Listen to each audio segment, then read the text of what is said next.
सोचिए, अगर एक क्लासरूम की आम दुनिया में अचानक कुछ ऐसा घट जाए जिसे सुनकर आप हैरान रह जाएं, तो ये कहानी है एक छात्र और उसकी शिक्षिका की, जहां छात्र ने हमेशा अपनी शिक्षिका को आदर और प्रेरणा का स्रोत माना। लेकिन कैसे शुरू हुआ यह जुड़ाव? कैसे एक छात्र की आंखों में अपनी शिक्षिका की मौजूदगी ने उसे नई ऊर्जा और दिशा दी? और आखिर वह पल कब आया जब बस की यात्रा में दोनों ने एक गहरी समझ और भरोसा महसूस किया? दोस्तों, यह कहानी जैसे जैसे आगे बढ़ेगी, सस्पेंस और रोमांच उतना ही गहरा होता जाएगा। इसलिए वीडियो को आखिर तक देखें, क्योंकि यह अनुभव आपको पूरी तरह बांधे रखेगा। एक बार की बात है, जयपुर की गर्मियों की छुट्टियां थीं और शहर के सबसे बड़े स्कूल के बच्चे पिकनिक पर निकले थे।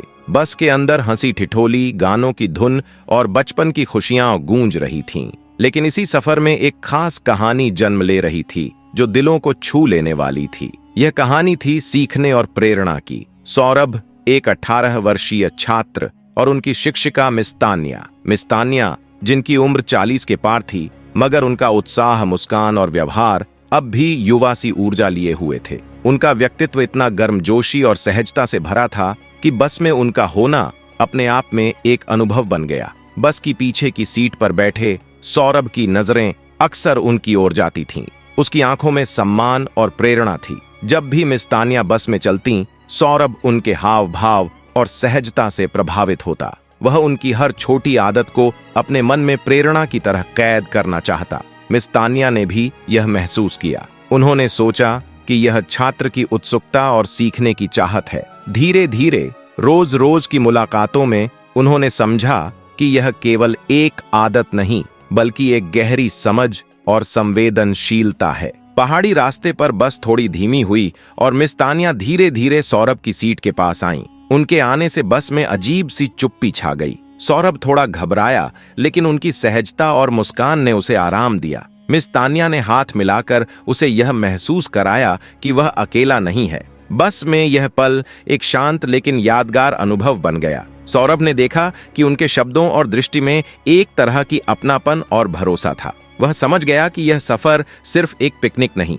बल्कि एक ऐसी यात्रा थी जो यादों में हमेशा रहेगी। इसी बीच मिस तान्या ने सौरभ से मुस्कुराते हुए पूछा, क्या तुम चाहते हो कि मैं तुम्हारा मार्गदर्शन करूं? सौरभ थोड़ा हड़बड़ा गया। उसकी सांसें जैसे रुक गईं। घबराते हुए उसने धीरे कहा, हाँ मैम, बिल्कुल। मिस तान्या हल्की मुस्कान के साथ बोली, तो फिर तुम बार बार ध्यान क्यों रखते हो? सौरभ कुछ समय खामोश रहा। उसकी आंखों में उत्सुकता झलक रही थी। फिर धीरे से बोला, मैम, मैं आपके साथ सीखना चाहता हूँ। और शब्द बीच में रुक गए। मिस तान्या ने उसकी अधूरी बात को सहजता से पूरा किया, तुम मेरे साथ सीखना चाहते हो, सही कह रही हूं ना? सौरभ ने चुपचाप सिर हिलाया। उसकी चुप्पी ही जवाब थी। मिस तान्या ने उसकी तरफ हल्की मुस्कान के साथ कहा, ठीक है, सब्र रखो, ये सफर अभी खत्म नहीं हुआ। बस की खिड़कियों से बाहर की हवा और सूरज की रोशनी धीरे धीरे वातावरण को हल्का कर रही थी। सौरभ ने महसूस किया कि यह पल, यह यात्रा, बस की हर आवाज और हर छाया, सब उसके दिल में हमेशा के लिए बस गई। मिस तान्या ने उसके सिर पर हाथ रखा और कहा,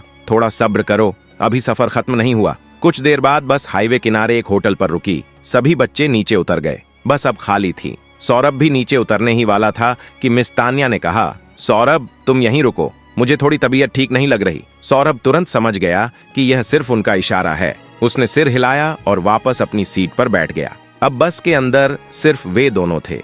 बाहर तपती गर्मी थी, लेकिन बस के अंदर खामोशी और हवा ने एक शांत वातावरण बना दिया। मिस तान्या ने धीरे धीरे सौरभ का हाथ थाम लिया और पास बुलाया। वह अपनी सीट पर बैठा और पल भर में बस में एक अजीब सा सुकून फैल गया। मिस तान्या ने मुस्कुराते हुए कहा, लगता है तुम्हें बहुत भूख लगी है ना? अब अपनी भूख पूरी कर लो। सौरभ ने सिर हिलाया। उसकी आंखों में हल्की नमी थी, लेकिन डर नहीं। वहां सिर्फ एक गहरा सम्मान और विश्वास था, जिसे वह पहली बार महसूस कर रहा था। बस में खामोशी छा गई। खिड़कियों से बाहर की दुनिया साफ दिखाई दे रही थी, लेकिन उनके अनुभव की दुनिया अब एक दूसरे तक सीमित थी। वे दोनों थोड़ी देर बस में बैठे रहे।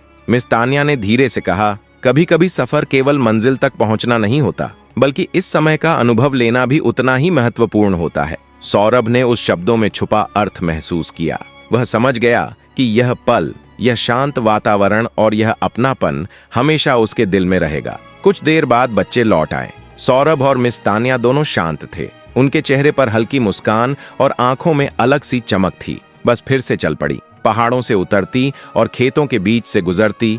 बाहर का सफर शायद अभी भी जारी था, मगर उनके लिए यह यात्रा वहीं पूरी हो चुकी थी और यह पल, यह अनुभव हमेशा यादों में सुरक्षित रह गया। लेकिन इस सफर की यादें हमेशा के लिए उनकी जिंदगी का हिस्सा बन गईं। बस ने फिर से हाईवे पकड़ लिया और कुछ देर बाद एक सुंदर पार्क के सामने जाकर रुकी। इस बार सभी बच्चे नीचे उतरे और साथ में सौरभ और मिस तान्या भी। पार्क के भीतर दोनों एक दूसरे का हाथ थामकर घूमते रहे। कभी वाटर पार्क की स्लाइड्स पर मस्ती की तो कभी चिड़ियाघर जैसे हिस्से में जानवरों को देखा। हंसी मजाक, शरारतें और साथ साथ खींची गईं ढेरों तस्वीरें और सेल्फी, ये सब उनकी यादों में हमेशा के लिए बस गया। इसी दौरान उनके बीच का रिश्ता और गहरा होता चला गया, मानो सदियों तक कायम रहने वाला हो। उस दिन के बाद से सौरभ रोज स्कूल आता और भले ही वह होमवर्क न करता, मिस तान्या ने कभी उसे डांटा नहीं। क्लासरूम में भी अब उनकी आंखें अक्सर टकराती और दोनों बिना कुछ कहे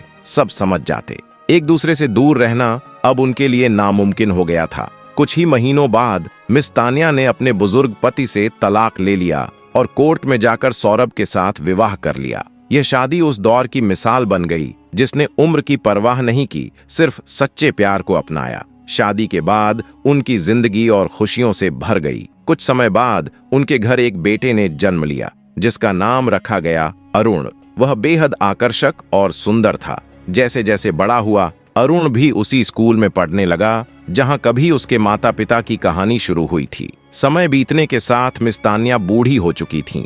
उन्होंने स्कूल से इस्तीफा देकर घर पर ट्यूशन क्लास शुरू कर दी, जहां मोहल्ले के कई बच्चे पढ़ने आते। वहीं सौरभ ने भी अपनी मेहनत से बाजार में एक छोटा सा व्यापार खड़ा कर लिया। वह नए पुराने सामान की खरीद बिक्री करता और परिवार की जिम्मेदारी निभाते हुए अपने दिन निकाल रहा था। उनकी यह कहानी अब सिर्फ एक रिश्ते की नहीं रही, बल्कि उस प्यार की मिसाल बन गई थी जिसने उम्र और समाज की हर दीवार को तोड़ दिया था। अगर यह कहानी आपके दिल को छू गई है तो कमेंट में जरूर बताएं कि आपको यह कहानी कैसी लगी। साथ ही यह भी शेयर करें कि कहानी का कौन सा हिस्सा आपको सबसे ज्यादा प्रभावित किया। यह कहानी सिर्फ टीचर और स्टूडेंट की नहीं थी, बल्कि यह एक ऐसी यात्रा की कहानी थी जो दिल से शुरू हुई और दिल पर ही खत्म हुई। यह कहानी थी दो आत्माओं की जो कुछ समय के लिए एक दूसरे से मिलीं और फिर हमेशा के लिए अलग हो गईं।